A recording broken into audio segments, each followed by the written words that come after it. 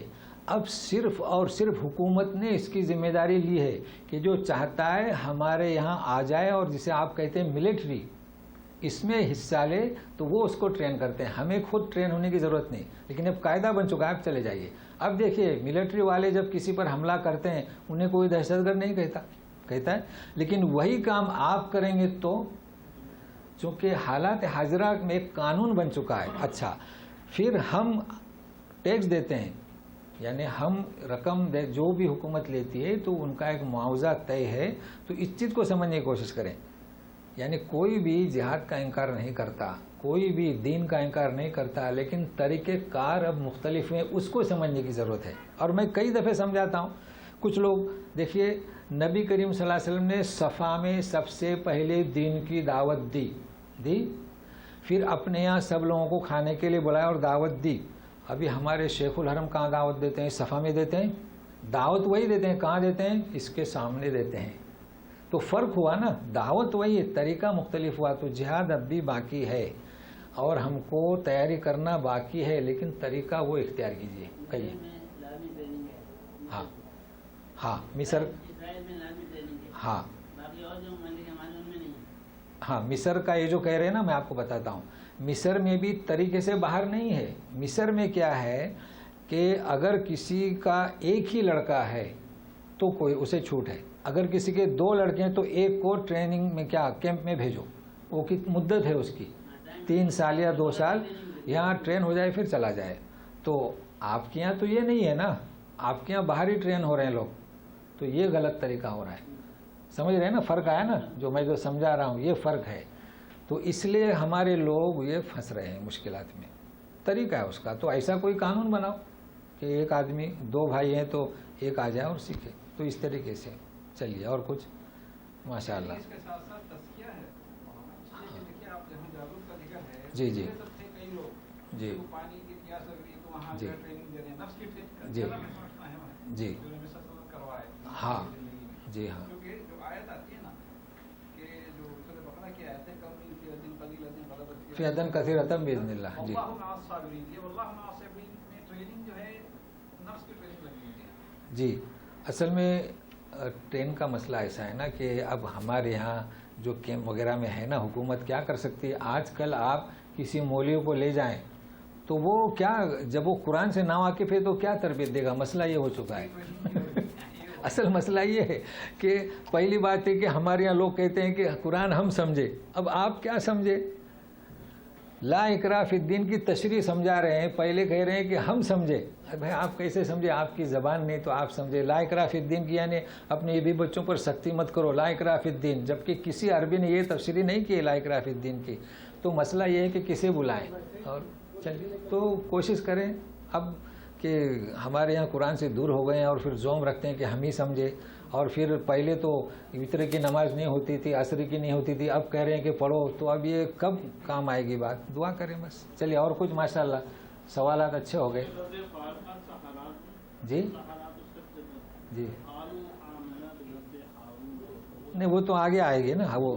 ہاں جی جی جی جی جی جی چلیے ماشاءاللہ.